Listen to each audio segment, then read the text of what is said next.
ఓం గురుభ్యో నమః. అధిక మాసం మే 17 నుండి స్టార్ట్ అవుతుంది.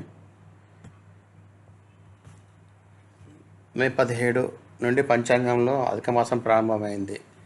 దీన్ని హిందూ ధర్మంలో ప్రత్యేక మతపరమైన మరియు ఆధ్యాత్మిక ప్రాముఖ్యత చూస్తారు. సాధారణంగా ప్రతి 3 సంవత్సరాలకు వచ్చే అదనపు మాసం సనాతన సంప్రదాయంలో ఆత్మచింతన, సాధన, దాన పుణ్యాలకు మరియు ఈశ్వర ఆరాధనకు చాలా శుభంగా పరిగణించబడుతుంది. ఈ మాసంలో భక్తి మరియు సత్కర్మల ఫలితం అనేక రెట్లు పెరిగి పుణ్యం లభిస్తుందని నమ్మకం.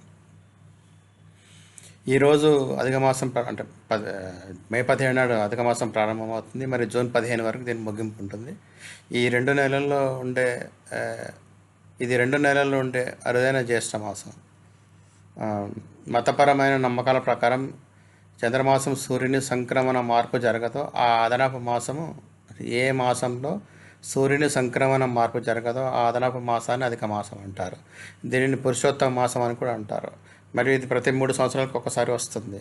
ఈ మొత్తం మాసంలో భగవాన్ విష్ణు పూజ, దాన పుణ్యాలు మరియు ఆధ్యాత్మిక సాధనకు ప్రత్యేక ప్రాధాన్యత కలిగి ఉంటుంది.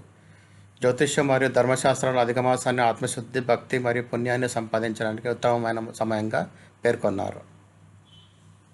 అధిక మాసం ఎలా ఏర్పడుతుంది? హిందూ పంచాంగం ప్రకారం చంద్ర మరియు సూర్యుల చలనంపై ఆధారపడి ఉంటుంది. చంద్ర సంవత్సరము దాదాపు 354 రోజులు ఉంటుంది. అదే సూర్య సంవత్సరం 365 రోజులు ఉంటుంది. వీటి మధ్యన వ్యత్యాసం 11 రోజులుగా ఉంటుంది. ఈ తేడా ప్రతి 3 సంవత్సరాలకు దాదాపు 12 రోజులకు సమానం అవుతుంది.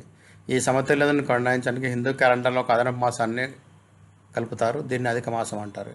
ఈ మాసానికి భగవాన్ విష్ణు తన పురుషోత్తమ మాసం అనే పేరును పెట్టి ప్రత్యేక ప్రాముఖ్యత కలిగించని మతపరమైన నమ్మకం. అందుకే ఈ సమయంలో పూజ పాఠాలు మరియు భక్తితో సాధన చేయడం వల్ల ఫలితం అనేక రెట్లుగా వస్తుంది. అధిక మాసంలో ఏం చేయాలి? అధిక మాసంలో మతపరమైన కార్యాలు మరియు ఆధ్యాత్మిక కార్యకలాపాలకు ప్రత్యేక ప్రాధాన్యత ఇవ్వబడింది. ఈ మాసంలో భగవాన్ విష్ణువు, శ్రీకృష్ణుడు మరియు రామనామ జపం చేయడం వల్ల శుభం కలుగుతుందని నమ్మకం. ప్రతిరోజు ఉదయం స్నానం చేసి భగవాన్ విష్ణుని పూజించండి. గీత, రామచరిత్ర మానసం మరియు విష్ణు సహస్రనామాన్ని జపించండి, పారాయణం చేయండి. అవసరాలు ఉన్న వారికి దానం చేయండి మరియు పేదలకు సహాయం చేయండి. వ్రతాలు, భక్తి కీర్తనలు మరియు సత్సంగంలో పాల్గొనండి. తులసి పూజ మరియు దీపాదానం చేయడం కూడా చాలా శుభంగా పరిగణించబడుతుంది. అధిక మాసాల్లో ఏం చేయకూడదు? అధిక మాసాన్ని ఐహిక సుఖాలకు దూరంగా ఉండి భక్తి మరియు సాధన యొక్క సమయంగా భావిస్తారు. అందుచేత ఈ సమయంలో కొన్ని పనులకు దూరంగా ఉండాలని సూచించబడింది. వివాహము, గృహప్రవేశము, ముండనం వంటి శుభకార్యాలు చేయరాదు. వివాదాలు, క్రోధం మరియు చెడు మాటలకు దూరంగా ఉండాలి. తామసిక ఆహారం మరియు మత్తు పదార్థాలకు దూరంగా ఉండడం శుభంగా పరిగణించబడుతుంది. ఎవరిని అవమానించడం లేదా తిరస్కరించడం మానుకోండి. అబద్ధాలు మరియు చెడు పనులకు దూరంగా ఉండండి. అధిక మాసంలో ఏ వస్తువులు దానం చేయాలి? అధిక మాసంలో దాన పుణ్యాలకు ప్రత్యేకంగా ప్రాముఖ్యత చెప్పబడింది. ఈ సమయంలో అన్నము, వస్త్రం మరియు అవసరమైన వస్తువులు దానం చేయడం శుభంగా పరిగణించబడుతుంది.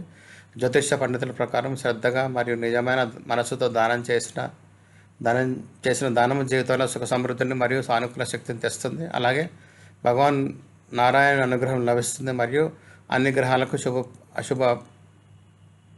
గ్రహాల అశుభ ఫలితాలు కూడా తగ్గుతాయి. గోధుమ, బియ్యము మరియు పప్పును దానం చేయండి. పసుపు రంగు వస్త్రాలు, పండ్లు, నెయ్యిని దానం చేయడం శుభకరంగా భావించబడుతుంది. పేదలకు భోజనం పెట్టడం పుణ్యదాయకంగా భావిస్తారు. మతపరమైన పుస్తకాలు మరియు నీటితో నిండిన పాత్రల దానం కూడా శుభంగా పరిగణించబడుతుంది.